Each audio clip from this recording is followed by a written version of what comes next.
Hello children, good morning, namaskar. You are welcome to Gyanodaya Basic Knowledge for Basic English Grammar for all classes. I am present for part 15.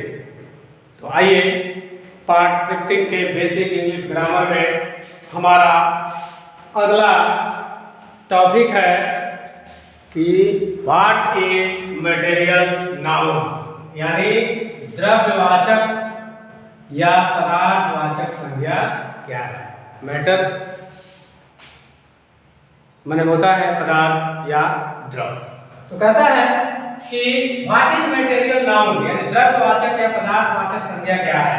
कहता है कि that noun which is the name of material और substance is called material noun. इसका मतलब क्या होगा? वह संज्ञा जिससे मापने तौलने वाले द्रव या पदार्थ का बोध होता है उसे द्रववाचक संज्ञा कहते हैं। क्या है कि संज्ञा तो सब होगा, लेकिन वह संज्ञा जिससे हमें मापने तौलने वाले द्रव या पदार्थ का बोध होता है उसे द्रववाचक संज्ञा या पदार्थवाचक संज्ञा कहते हैं। इसमें गिनने वाली वस्तुएं नहीं आती, जो काउंट की जा सकती है, आसानी से काउंट की जा सकती है, वे वस्तुएं नहीं आएंगी। ठीक है, अब इसको देखिए कि मापने वाले, मापने का मतलब क्या हो गया? देखिए वाटर, वाटर को हम लीटर से माप सकते हैं, पानी, व्हीट गेहूं। अब आप कहेंगे कि गेहूं को हम गिन सकते हैं, आसानी से नहीं गिन सकते। अगर एक पूरा गेहूं दे दिया जाए तो उसको आसानी से नहीं गिन लेंगे। तो इसलिए वह, और एक चीज और याद रखिएगा कि जितने मैक्सिमम प्रकृति प्रदत्त वस्तुएं हैं, नेचुरल चीजें हैं, वो सब मटेरियल नाउन से आती है। प्रकृति प्रदत्त वस्तुएं, जैसे देखिए वाटर में प्रकृति प्रदत्त है, व्हीट गेहूं, गोल्ड, फ्लोर, घी, पैडी में धान, पेपर कागज, पल्स में दाल, आयरन, आयरन मीन्स लोहा, राइस माने चावल, ब्रेड माने रोटी। अब इसमें सारी जितने भी वस्तुएं इसमें देख रहे हैं, सब के सब पदार्थ तो है ही हैं, लेकिन इसमें सब के सब क्या है? प्रकृति प्रदत्त वस्तुएं। जिन वस्तुओं को से मिलाकर कोई दूसरी वस्तुएं बनती हैं, वे मटेरियल नाउन में नहीं आती हैं। जैसे मान लीजिए हम देखिए ब्रेड, ब्रेड को मटेरियल नाउंस में मानते हैं, लेकिन ए ब्रेड लिखना गलत होगा। अभी बताएंगे कहाँ ए लगेगा कहाँ नहीं लगेगा, इसी में बता रहे हैं। इसको भी याद रखिए। फॉर एग्जाम्पल वाटर में पानी, व्हीट में गेहूं, गोल्ड में सोना, फ्लोर में आटा, घी, पैडी में धान, पेपर में कागज, पल्स में दाल, आयरन में लोहा, राइस में चावल, ब्रेड में रोटी। जितनी भी चीजें बनी हुई है, चाहे जितने भी स्वतः देख रहे हैं, सब प्रकृति प्रदत्त वस्तु है। ठीक है, अब आ जाइए दूसरा कि किसमें कौन मटेरियल नाउन नहीं होगा। जैसे गिना जाए 1 2 3 4 5 के रूप में गिना जाए आसानी से, वह मटेरियल नाउन नहीं होगा।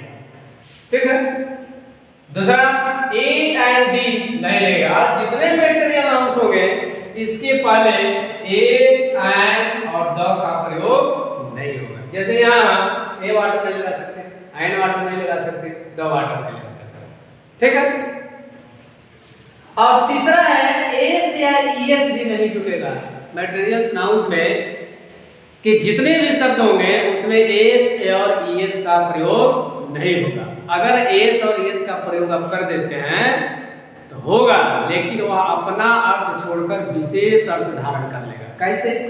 देखिए यहाँ है वाटर माने पानी, वाटर से लगा देंगे तो पानी नहीं हो जाएगा महासागर। तो यहाँ देखिए वुड, वुड माने लकड़ी, लेकिन वुड में यस लगा देंगे वुड्स, तो इसका मतलब हो जाएगा जंगल। उसी तरह कपर, कपर में होता है पीतल, जब कपर्स लगा देंगे, एस लगा देंगे तो ये क्या हो जाएगा? कपर्स में हो जाएंगे सिक्के, कॉइंस। उसी तरह आयरन, आयरन मींस लोहा, आयरन से लिखेंगे लोहे की जंजीर। उसी तरह गोल्ड मीन्स सोना, गोल्ड मीन्स होता है सोने के गहने। तो देखिए यहाँ ब्रेड के पहले ए का प्रयोग नहीं करेंगे, इसलिए कि मटेरियल नाउन है। अब मटेरियल नाउन से पहले यहाँ लिखा गया वर्ड टू नहीं मिल सकते, ये अंदर नहीं लगा सकते, यस नहीं लगा सकते, तो ब्रेड मटेरियल से पहले ए का प्रयोग नहीं होगा। इसको शुद्ध रूप में ग्रामेटिकल की भाषा में अगर लिखना चाहें शुद्ध रूप में तो होगा ए पीस ऑफ ब्रेड होगा, ए ब्रेड नहीं होगा। लेकिन टेंस सोर्स में बनाया जाता है तो तमाम कई किताबों में मिलता है a bread, I eat a bread लिख देते हैं, लेकिन ग्रामेटिकल दृष्टिकोण से यह गलत है।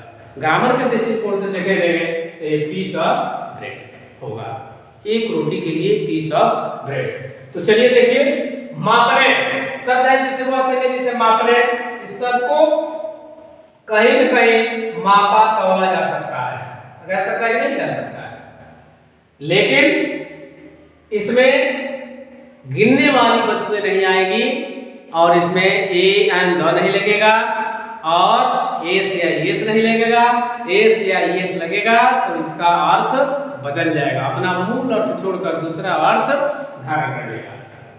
ठीक है, तो इस प्रकार that noun which is the name of material or substance is called material noun। एक ये चीज याद रखिएगा, मैक्सिमम जितने प्रकृति प्रदत्त वस्तुएं हैं सब मटेरियल नाउन्स में आएंगी। ठीक है ना। अब जैसे एक चीज ध्यान रखिएगा, वुड, अभी बताया गया आपको कि वुड माने लकड़ी, कहीं है ना, वुड कहीं है इसमें लकड़ी, तो लकड़ी आपको कौन सा है, मटेरियल नाउन है। लेकिन वुड्स से जितनी बनी हुई सामानें हैं जैसे बेंच, कुर्सी, टेबल, ये सब क्या होगा, सब कॉमन नाउन है, इसको ध्यान रखिएगा।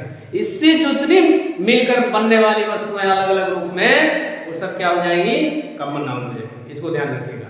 तो यही अंतर है कॉमन नाउन में और मटेरियल नाउन, इसको ध्यान रखिएगा। जितनी प्रकृति प्रदत्त वस्तुएं हैं वो क्या है, मटेरियल नाउन्स है। इसमें ए एंड डी का प्रयोग नहीं होता है, 1 2 3 4 काउंटिंग संख्या से गिन नहीं सकते हैं, और एस और इस का प्रयोग नहीं होता है।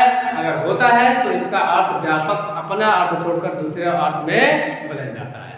तो हमको उम्मीद है कि यह बहुत ही इजी वे में आपको मटेरियल नाउन के विषय में जानकारी प्राप्त हो जाती है, अच्छा लगता है, समझ में आता है। तो मेरे चैनल, आपके चैनल, यूट्यूब चैनल को सब्सक्राइब करेंगे, वीडियो को लाइक करेंगे और अपने मोबाइल से दूसरे पर शेयर करेंगे ताकि और लोग भी इस वीडियो का घर बैठे आनंद ले सकें। मैं मिलता हूँ नेक्स्ट वीडियो में, तब तक के लिए thank you for watching video, tata, bye bye, okay, नमस्कार।